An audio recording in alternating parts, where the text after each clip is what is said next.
It's a pleasure to welcome everybody here today to the 2018 Ladder Association Conference. I'm sure during the day you're going to get some fresh insight into the industry. I'd firstly like to thank all of our guest speakers who've given up their time to come and talk with us today and to share their knowledge with us. It's very much appreciated. Thank you very much indeed. My name is Rainey. I work for BAYS in part of the Office for Product Safety and Standards. I'm very pleased to represent Product Safety and Standards and introduce you to a newly launched standard code of practice for recalls, which is the PASS 7100. You may have heard of it. The Office for Product Safety and Standards is a very new organisation, and I'd currently like to explain why and how it's evolved and why it's important, especially for you guys in the current business climate. The responsibilities of the stakeholders, or to the stakeholders, which involves everybody, how we can all work together, what the expectations are, how we'll be trying to meet the needs of businesses, consumers and the government, and what we're all trying to achieve in the long term. The stakeholder responsibilities are very wide and varied. Some I've just mentioned, but there are also retail groups, associations, trade associations, bodies like yourselves, and it's through input from all of these disparate groups that we actually get better information that we can give forward and to our government so that they can make the right decisions. So finally, I'll be introducing to you the Code of Practice on Recalls, which is PASS 7100. So it's been launched by the Office this month, so it really is hot off the press. So, myself. Who am I? It's a very brief history of my working life. It makes me feel a little bit like Mr. Ben. Today I'm actually Gordon Madden. This is my persona. It looks quite bleak actually in a list format. So I started my working life, was in a finance department with training and ledger work and that sort of thing. The business decision analysis was a degree that I chose, which after I'd met a few accountants, I hope no one's an accountant here, but after I met a few accountants I decided that accountancy wasn't the path for me. So I wanted a broader scope, and I enjoyed my Higher National Diploma in Business and Finance, so I went down a little bit of a broader route. The specific experience that I have that relates to the safety environment is as an enforcement manager at Vehicle Certification Agency, and then also at the National Weights and Measures Office, NMO. Vehicle Certification Agency, VCA, deals with the type approval certification that all vehicles have to meet in order to be made available for sale in the European Union. Each component of that vehicle has to be identical, which is the conformity of production element, to meet the original approval. So there's a lot of certification similarities there. After each component, they then go through the conformity production assessment with control plans to ensure that they are exactly the same as the original, as the approval.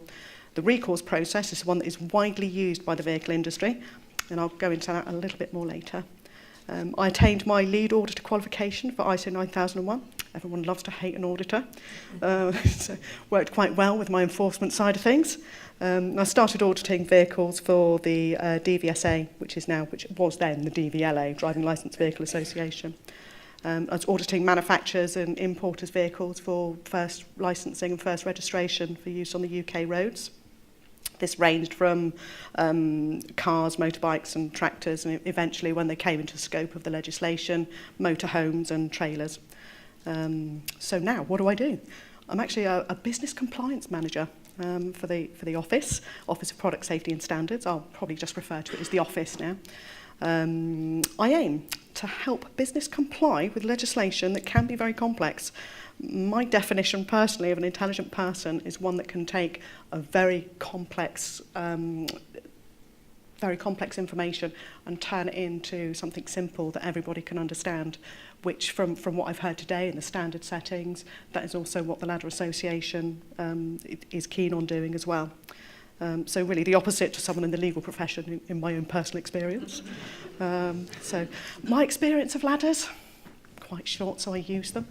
Unfortunately, I'm one of your end users. I'm one of your domestic users. So I'm probably one of the worst offenders to actually, with my knowledge of how I should use a ladder properly. So, safety and standards. We have an enforcement section. So my current team are the third one in there. It's the pollution control team. We're a national enforcement team. We have a wide variety of legislation to enforce. So we work for various government departments, DEFRA, DVSA, Low Carbon, have links with the Environment Agency, HSE, to name a few. We have to have various hats in the civil service at the moment, so therefore there's quite a range of legislation and we have to get up to speed with it really quickly. It involves attending European meetings, shaping legislation, giving guidance to UK businesses on how they can best comply with a vast number of complex legislation. Previously, our work has been completed in the detection of non-compliant companies and then court action would ensue. But now, for the Office of Product Safety and Standards, I feel we have a much better way of looking at compliance, and it's evolved with the new organisations and the concepts like regulatory delivery, primary authority and local authority partnerships who actually involve business in the decision that they're making and actually get the buy-in from all these groups. Partially, it's due to the complex nature of due diligence for companies and the increasing number of fraudulent markings and breaches of copyright that as the Office for Product Safety Standards, one of their aims is to try this fresh approach to ensure compliance with various legislation. And we want to use partnering wherever possible to help business comply with legislation. The Ladder Association are part of our business reference panel group, and they come along too and give some good input to that. So we've got close links with business, trade bodies and policy leads that we're nurturing now, and we're growing these types of information flow so that information flows backwards. It's not just effectively, we're civil servants, we represent the government, we're telling you what to do. We're trying to break away from that a little bit and make it more of a flow and a conversation that we can have. We're passionate about helping good businesses succeed and grow. But we're also ready and able to use our formal enforcement powers if we have to and when required. We've recently prosecuted the timber, the environment, the due diligence team down in Teddington have taken a prosecution on a company that was knowingly importing illegal timber and adding to the responsibilities of deforestation. We understand also how complex the world is, especially for people that are in business, and also how difficult it can be to tell non-compliant from compliant goods. You can no longer just look at the standards alone or the markings. You've actually got to do testing, and you've got to go into that market and understand that market. One of our main problems is ascertaining the companies who are trying to be compliant from the companies who are knowingly non-compliant. So, background of the Office for Product Safety and Standards. Product Safety and Standards had a recalls working group which was established in October 2016 by the former Consumer Minister, Margot James. The group of product and fire safety experts was brought in to build on the recommendation made by Lynn Folds-Wood, who did an independent review into consumer product recalls. So you may have heard recently about the recommendation from Lynn Folds-Wood in the press. I think she's quite close to Which and those sort of organisations, and she has been a long-term campaigner for safety standards. The coverage of product safety and the standards group doesn't cover vehicles or medical devices or workplace. Obviously, workplace is health and safety. Vehicles is VCA, the type approval side of things, and there's another group that looks after medical devices, which I cannot remember from the top of my head now. So because of those respective agencies have a good grasp on safety and they can trace the components that currently have good systems for protecting the public and recalling products, they're not actually covered by the Office for Product Safety and Standards. We effectively deal with all the other bits and pieces with trading standards, a bit of national and a bit of local, so it's all in the mix for us. So for example, the car market have a really tight supply chain, and due to the nature of the sales to the customers and the details that they have and they harvest effectively, their details are readily available, so recalls are something that they're quite used to.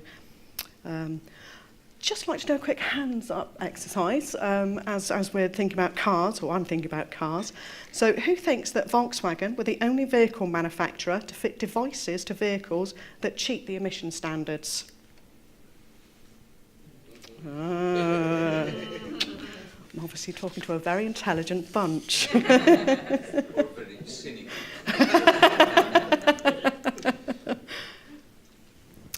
Right. These are a couple of quotes that also give reasons why the office was created and what our aims are. We understand that sometimes things will go wrong and accidents will happen. But we also realise that safety is a high priority issue, and that as a business you'll want to know that you have done everything that you can to minimise harm to others.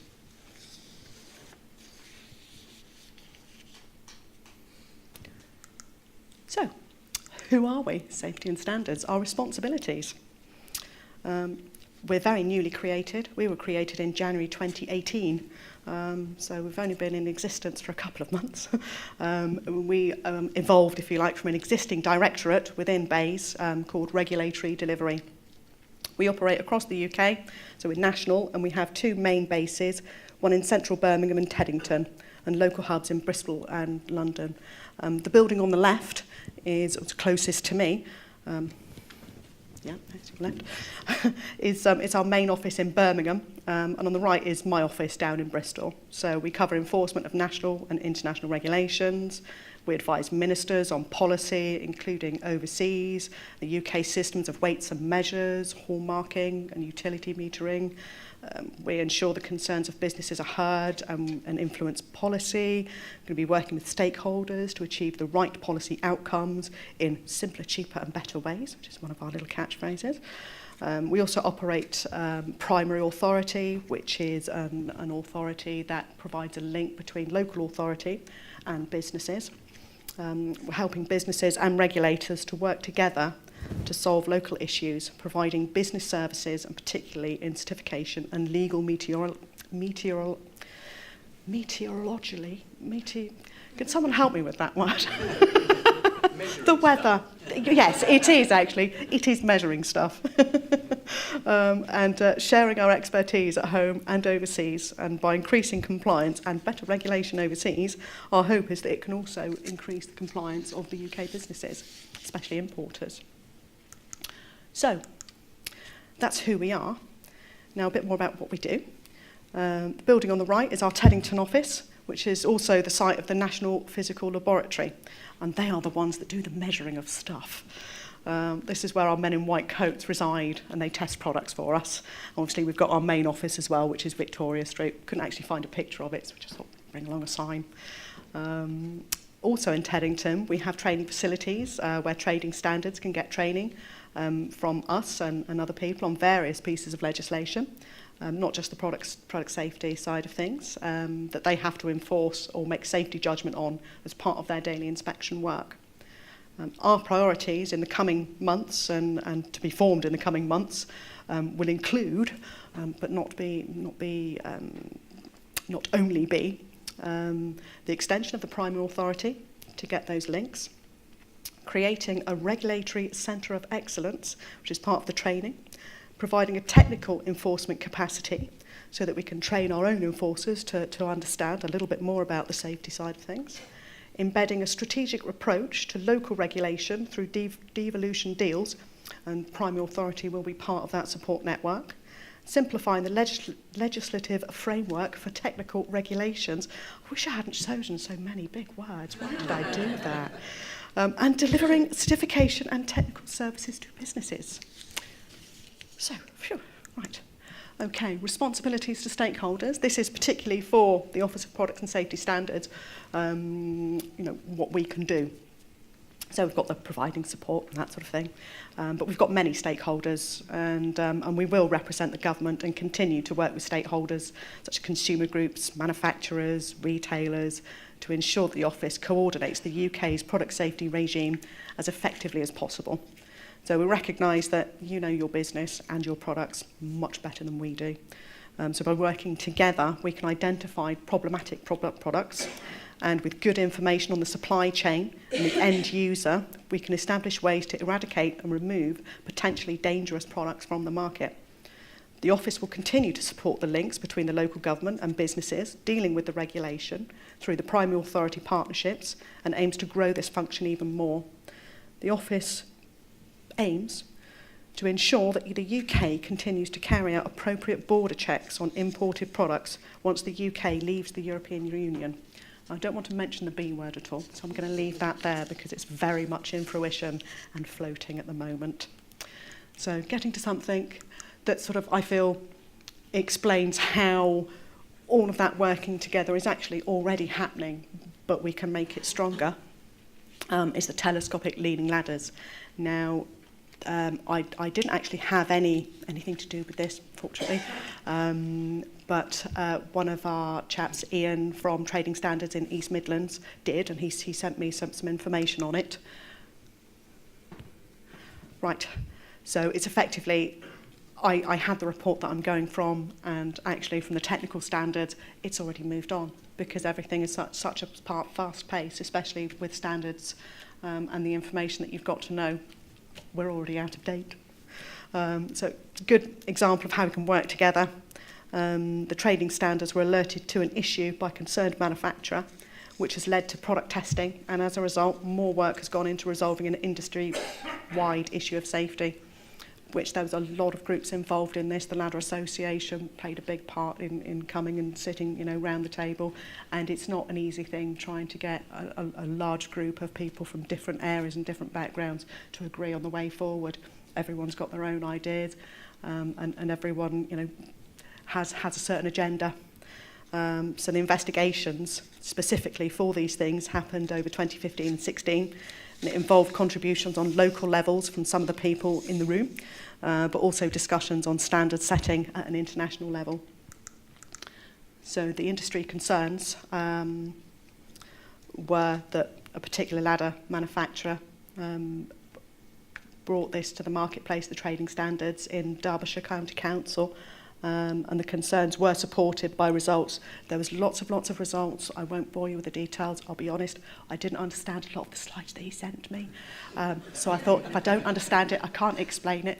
I'll leave it out. But basically, it was safety issue and concerns on the telescopic ladders, and they were supported by results of tests carried out by the manufacturer in their dedicated laboratory. An expert interpretation of the test results was provided, expressing the opinion that the ladder was dangerous. The ladder was marked as complying with EN 131 and was inappropriately CE marked. It was submitted to BSI assurance for testing, and the result, it failed to comply with structural requirements of the standard. And this was done on a sample. It wasn't just the one type. So the outcome of that investigation, and there was a lot of input into it, was that consumer confidence in the products is definitely bolstered by the widespread reference to EN 131. Customers do look at standards and feel that if it is to a standard, then that's good enough. But there's always ways to make standards better and to improve on standards, and that's partially what we want to do. However, there is misuse of CE markings. There always has been. We may eventually come up with our own UK mark in the coming years. We don't know at the moment, but misrepresentation of these markings is definitely something on our radar, with my enforcement hat on. So in the experience of authorities participating in the products, requests to producers and distributors for evidence of the assessment and also the product safety and the conformity of the general safety requirements result only in the production of test reports, which are invariably manufacturer or client limited to select tests conducted on manufacturer submitted samples. I've had instances where I've gone in to do audits on companies, and I've asked for test reports, and a test report has come back and it's been given to me and it's in Chinese. How the company understands that, I don't know. I certainly didn't. So yes, it's not an example of due diligence. So the international outcome for that, and again, this has now been superseded. Thankfully, we've moved on from where we were with Part 6, was that the UK Technical Committee weren't happy about the European standard side of things.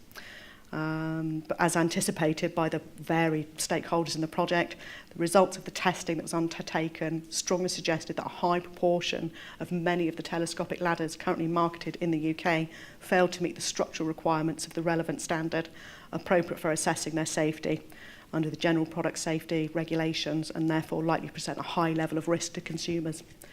Along with other factors, the difficulty of testing, verifying test data report, information gathered helped form the conclusions on the EN standards going forward, and has helped to eventually get us to where we are today. The statement was obviously prior to the revisions of the new standards that Don has explained earlier. So it's with this type of collaboration. It was, you know, the industry, the markets, you know, the government, the testing houses. It's with all of these inputs from all of these disparate areas that the Office of Product Safety and Standards aim to make standards work and to increase the safety of the products on the market. It also increases consumer confidence in UK products, which has only got to be a good thing for UK manufacturers and people like yourselves. So, the reason why I'm here today, the BSI PASS 7100. It's a code of practice, and it's specifically non-food. This is what I'm here to talk about today. It's the recalls code of practice.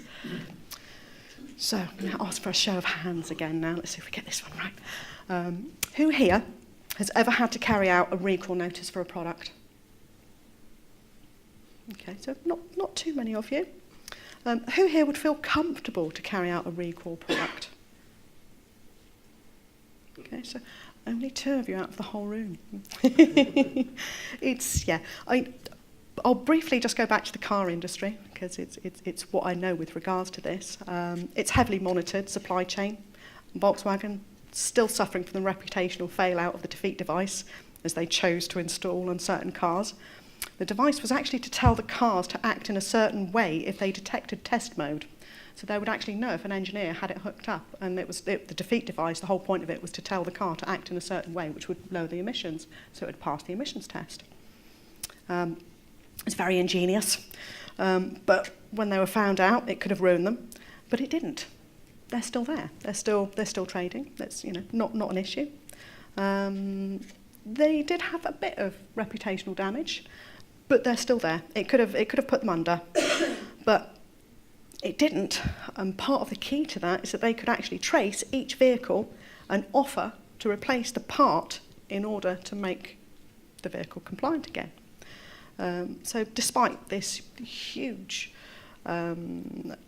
issue that they've had and the huge recall and it's cost them, I think there's still ongoing legal battles in the States as far as are people going to get any money back and are they going to be offered anything? But they're still there. They're still a very large manufacturer. So in reality, recalls can be an indicator of a successful business, just like complaints. And they will be, you know, required at some point, usually. Things do go wrong. What's more important is that you know how to put things right and that you make those steps as soon as possible, and your organisations are in a position that you can do that in a preemptive rather than reactive state. So PASS 7100, it aims to help businesses and manufacturers and the local authority, because they have some responsibilities as well. It tries to help give them the tools to carry out recalls successfully, and also to take the worry and concern out of a recall situation. Is this being recorded? Yes. It is, right, okay. I'll keep my personal opinions to myself then.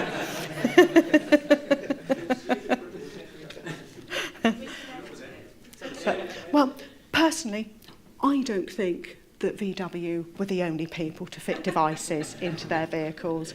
However, what the rest of the manufacturers did know is exactly which of their products and which of their models those devices were in. So all of a sudden, there would have been recalls going out. Oh, can you bring it back because we need to fit a widget to it? And then their engineers would have gone in, whipped it out. So actually, when it comes to retrospectively finding that evidence, a good recall system could actually save them. Not suggesting that is done. So, a little bit of background as to why do we want this. So, BAYS agreed to fund and they're able to provide technical author support for the development of the standard. The British Standard Institute were key to being able to deliver this product quickly. You may ask, why do we need a code of practice at all? What's the desired outcome? Well, it's an early recommendation of the working group on product recalls and safety was that there should be practical guidance developed by BSI to assist both businesses and the local authority, and also the Market Surveillance Authority. I mean, we're going out there with my enforcement hat on, and we're looking at lots and lots of different products. We cannot be experts in them all. We wouldn't leave the training suite. So therefore, you know, we also rely on industry to tell us what's out there and also to have these conversations. So, I mean, a lot of it is that the low recovery rates and disparities to recover the unsafe products in product recalls, which you don't get in the other area, like medical devices, that sort of thing.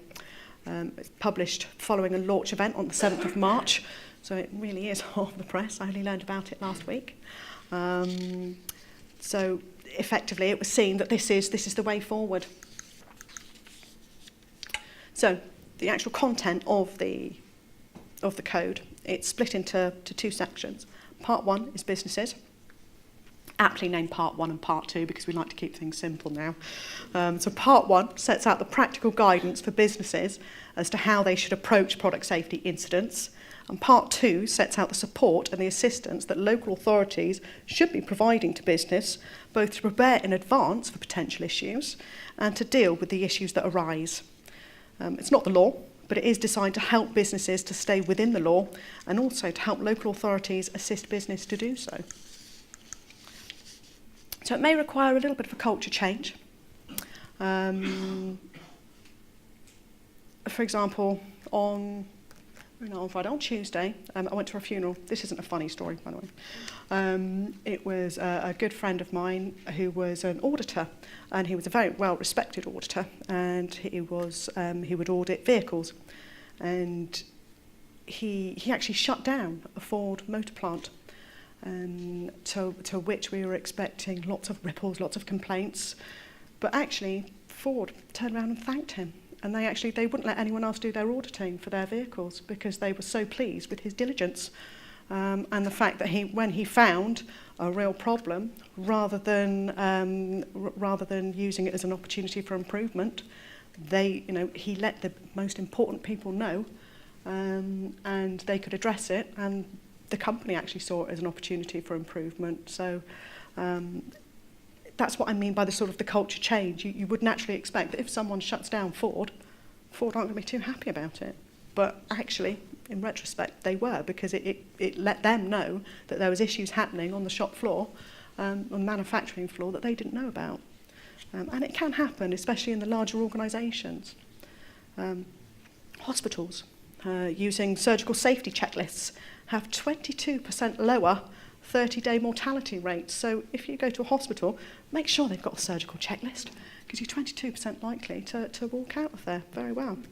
So really, it's all about prevention, mitigation, and improvement. Aviation, they have a no-blame culture. And as a result, they're actually encouraged to flag up problems, as my late friend, Mr. Cole, did. And as a result, better planes are built and less accidents happen. I mean, that's effectively what the Ladder Association, from what I understand, is all about. You know, we don't want accidents. And it's a cradle-to-the-grave approach for products, aptly. You can tell I went to a funeral this week, can't you? It addresses the production and the traceability methodology. So from start to finish, on information systems, quality assurance, insurance, it may even get lower, love that, and purchasing as well. So if you're trading, buying, the supply chain, confidence, and also your customer service, you can find out an awful lot about customer complaints. You know, if you want to know what your customers think about you, it's a good place to start. And it also gives companies confidence in a recall situation. So, part 1. It's for you guys. So it's intended for business offering non-food consumer products, and it covers monitoring, assessing, and correcting unsafe products. So correction includes recall when necessary, because it could happen. So the emphasis on the use of product safety incident plans, which are PSIPs, because product safety incident plans is probably something that I'm going to fall over a little bit later on. So it's a PSIP from now on. It refers to peacetime and wartime activities. Now, your peacetime activities are things that you do when things are fine. It's the checks that you do on your suppliers. It's making sure that you've got the right standards. And the wartime activity is when something's gone wrong. So it tries to tailor the idea of that. So it shifts the emphasis to the proaction rather than the reaction, which is something they've had in the car industry, in the airplane industry for a long time. And it also provides guidance on the required activities if correction is required. So, and it deals with all those things. I'll just let you read them. So, part 2 is for the local authorities. And it does anticipate a far more proactive and upstream support role. And I hate support role for the local market surveillance authorities for businesses. So the local authority also has to develop an incident plan, just in case anything goes wrong on their patch. It's only right. They need to help you, and they need to back you up. So it's intended for local authorities that are responsible for regulating the business. It covers the assistance that the business can expect. It outlines the local authority responsibility for an incident management plan. It outlines the need for competency and capacity, which is something that all local authorities are struggling with at the moment. It also outlines the need for data gathering and protection. If you've got people's information on the supply chain, again, the GDPR, the personal information protection regulations that are coming out in May, is another sort of, it's not a barrier, but it's a way that we can use that to get people's information, so that we know if they've bought a product, where it is. Everyone's got barcodes, the majority of it. It's just a case of, depends where you're doing business. If it's mainly online, then you've usually got all of the details there anyway, because they've purchased from you. But back to the local authority. It also tells the local authority what they need to do, but it doesn't tell the local authority how they should do it. Local authorities don't like that. They don't like national organisations coming in and saying, you will do this.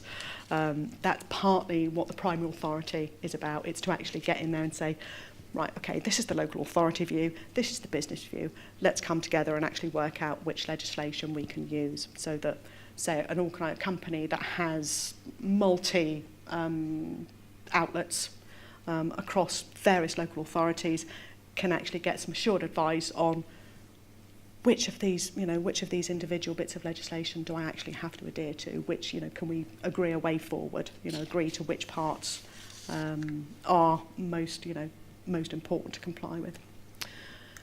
So, and then you get to the business end, as it is, with the annexes. Now, there's an awful lot of useful information and guides. It is in the form of checklists, but it's more so to give you a good idea and a starting block to have some thinking about where your customers are within the areas. We appreciate that it is checklist heavy, but it's a resource rather than a how-to. It's an advisory. But it helps you identify any problematic or weak spots in your supply chain, and how you can how you can reach consumers in the event of an issue, and it will bolster your due diligence. The main problem that we have as enforcement is trying to work out the good, the bad, and the ugly. As far as businesses are concerned, it's with this sort of standard. If you can see that certain things have been done and certain things have been thought about at the higher management level, it gives us a bit more confidence that actually, you are a business that really does, want to comply, rather than the fly-by-nights, because they're really the ones that we're interested in with my enforcement hat on. So why bother? There's a popular saying, it's easier to ask for forgiveness than permission. I've heard that from many an engineer, actually. But with product safety, and indeed the types of product that you all stock, it's better to say, thank goodness you're alive, rather than I'm sorry, someone you love is dead. It sounds dramatic, but safety is a very important issue. So, next steps. Ooh. Right. So, these are the next steps that we need to do. So we need to do training for staff, for the Office of Product Safety and Standards, the local authority, Trading Standards Office. It's already in progress. I had mine last Wednesday. But I still can't do hard questions because I still need to learn and absorb. we got in there and they gave us a handout of the slides, and there was over 100 slides. I thought, yeah, this isn't something that you can just take in a couple of hours. It really is, you know, quite intense training. So, what can you guys do? So members should review your preparedness to deal with any potential safety issues that might arise with your products, and make sure that you have robust traceability and monitoring systems in place. If you buy the standard, the checklist can help. We want to make sure that a plan is in place to risk assess and any safety incident that might arise, and to decide on implement corrective action. You know, if you've already thought about it, then you're going to be quicker to implement the corrective action. Members should engage trading standards proactively on their plans. Trading standards aren't there to catch you up. You know, they can also be there to help you. The Ladder Association could develop a primary authority relationship, help you with that, of its choice, because we're not telling you what to do, just how you can do it. So of your choice, on the fair trading and product safety aspects, arrangements for sharing of best practice between members, and the benchmarking of outcomes. I put that sentence in before I realised that you had a whole training suite that you do and involve members. It's fantastic. With my enforcement hat on, it's brilliant. And obviously the outcomes could significantly enhance the performance of your businesses. The code compliance could be set as a condition of membership. Just an idea. So, sharing of best practice, benchmarking, condition of membership. I've done those. Right. So, it's the end of my presentation, but the beginning of 7,100. So thank you very much for listening. If you've got any questions, I will have a go. However, I've been assured by Jason that if they are too difficult for me, then he will quite happily take them away, and I can answer, or I can get my persona, Gordon, who actually helped write it.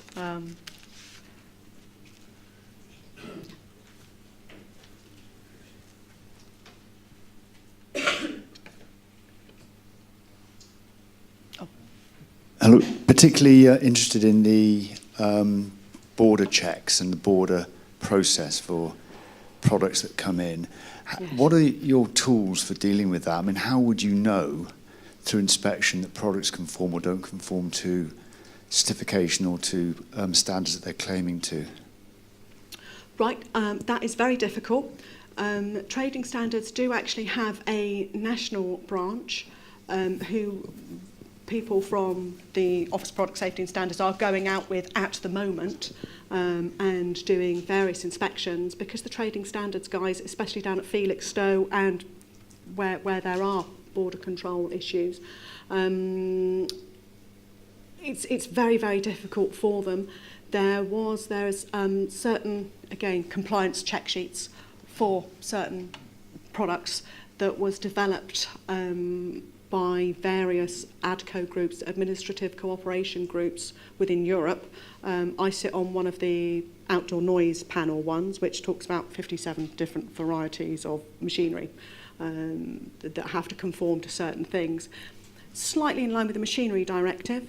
You can't do everything with lists, but we are learning. And I think with the borders, the more pressing questions that we're asking at the moment is how will it work in the future, as well as now. I mean, at the moment, it's literally you break open a container, you inspect it. There are certain channels that are also currently being used with regards to market surveillance and information. The European system has a system called ICSMS, which all market surveillance issues, market surveillance authorities, can flag up problematic issues. So if something's found in Belgium, you can search for that on a particular database. So there are lots of ways that our officers are sort of looking at borders and border control. And again, this is an assumption, but I do believe that border control checks will increase. It's the practicalities of it, isn't it? Very difficult. It's going from conforming to all the paperwork Yeah. versus the reality of sample checking and sample testing, Yeah. and whether you can hold containers back for any length of time while sample checking or sample testing is taking place. Is that what's happening? Yeah, they can do that, and they currently do that. Right. Yeah. Michelle, good morning still. Martin Brooke from Brat's Ladders. With the cuts in budget to HSE trading standards and the drastic cut coming in the next 12 months apparently for border force inspections, is your office planning for the swamp of work that you're going to get? I can't talk specifically about budgets, I'm afraid, because I'm not qualified. I'm not high up enough to know about what we've actually been allocated and the splits of where those are going. But I believe part of the creation of the Office of Product Safety and Standards is to help plug those gaps. But how far in financial terms, I'm afraid I wouldn't know. Okay, because it just sounds as if the amount of cuts that these three organisations are being subjected to means that it might be that we've got nobody checking anything, you know, at the borders, because the staff is being cut drastically in the next 12 months. I don't want this to sound like I'm ducking the question, but unfortunately, I'm not qualified to. I'm not high up enough, I'm afraid. To Okay, be I just think you're going to be having a lot more work in the next 12 months. It does have a bit of a feeling of all hands to the pump.